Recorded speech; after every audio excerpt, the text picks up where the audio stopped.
Last message from the stars. I love you. Please, never reply to me. When Nina received the message, it was precisely February 14th, 11:59 p.m. She sat in the silence of her apartment, the lights off, the dim glow of the monitor casting shadows on her empty gaze. Her fingers, stiff from the cold, trembled above the keyboard. A dull pulse pounded in her throat, as if invisible hands were pressing against it. A voice message, from Adam, from him. Her heart sank. She couldn't breathe. She couldn't think. It wasn't a dream. It wasn't a mistake. After a year of silence, after endless days of emptiness, his voice. She stared at the single notification on the screen. Adam sent you a voice message. She shut her eyes. This is a dream. It has to be a dream. Because Adam was dead. Nina pressed play. Nina, if you're hearing this, it means it's already too late. A faint buzzing noise hummed in the background. Static electricity rippled through his words, like a creeping whisper. The air around her felt heavier. It's Valentine's Day, isn't it? I calculated it exactly. I'm only doing this because I love you, even if you're not really you anymore. She covered her mouth with her hand. A coldness slithered down her spine like 1,000 tiny spiders. His voice was weak, distorted, but it was Adam. And something about it was wrong. The cold in the room had become unbearable. Everything went wrong. You have to promise me you'll never, ever reply. You haven't written to me, have you? Nina? She held her breath. Of course she hadn't. How could she? He was gone. Adam was dead. Adam and his crew had been declared lost a year ago. Horizon 7, a research station orbiting Saturn's moon, Titan. It vanished. NASA called it an anomaly. No signal, no debris, no answers, just silence. And now he was texting her. Adam was texting her. Nina instinctively rubbed her arms, trying to bring warmth back to her body, but it wouldn't come. Something strange is happening. We are not alone.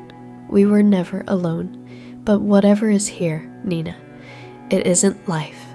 It's something else. Something that saw us first.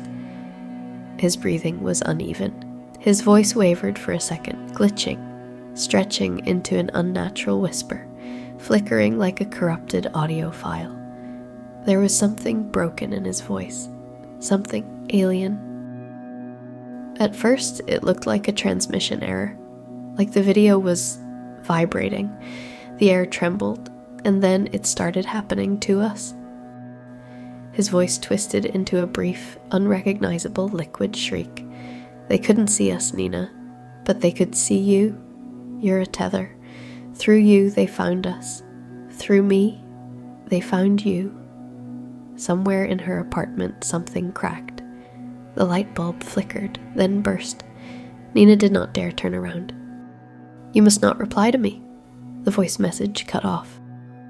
Heavy, absolute silence, and then the sound of a notification. A message. Nina flinched. A message. From him. From Adam.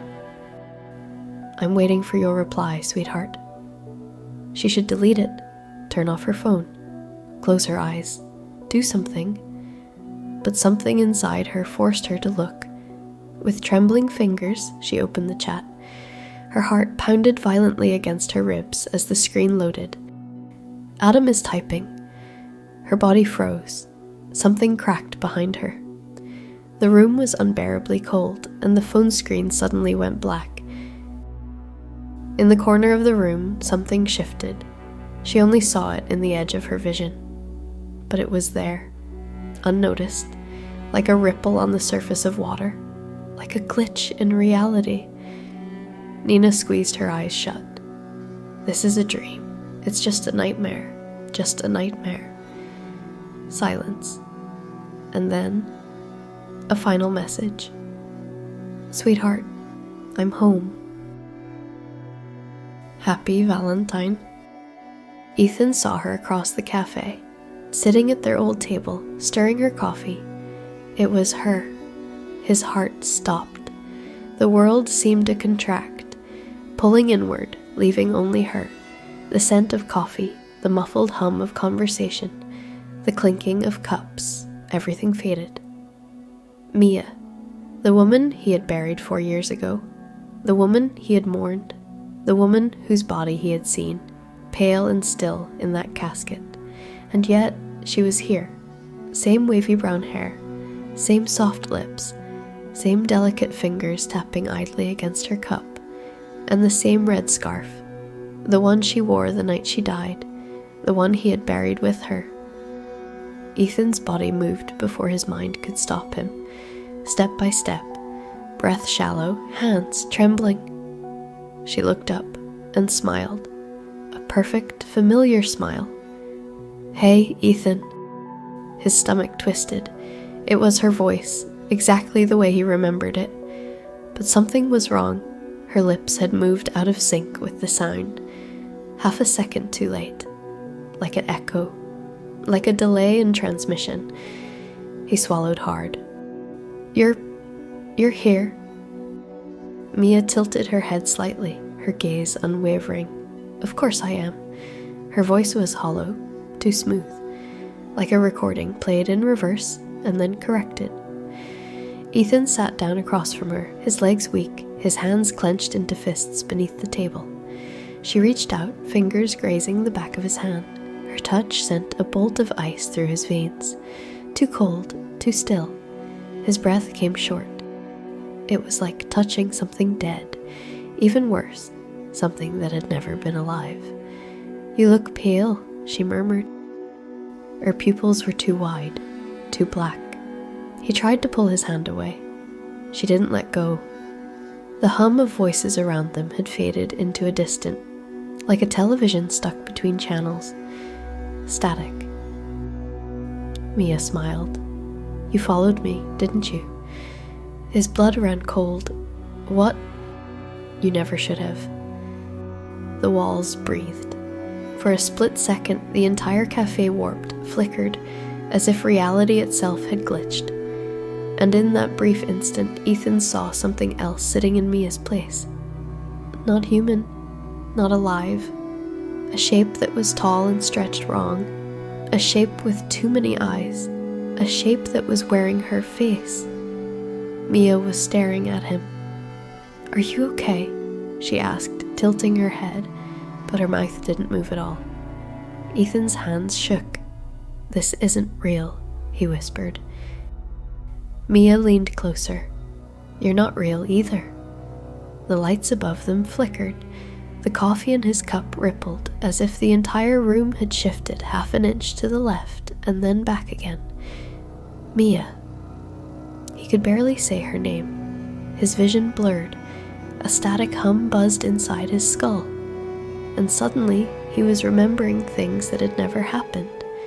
A version of his life that was slightly off. Memories where Mia had never died. Memories of a world that didn't exist. Where was he? Where had he been before this moment? Had he always been here? Had he ever been anywhere else? Mia reached out again, her fingers stretched too long.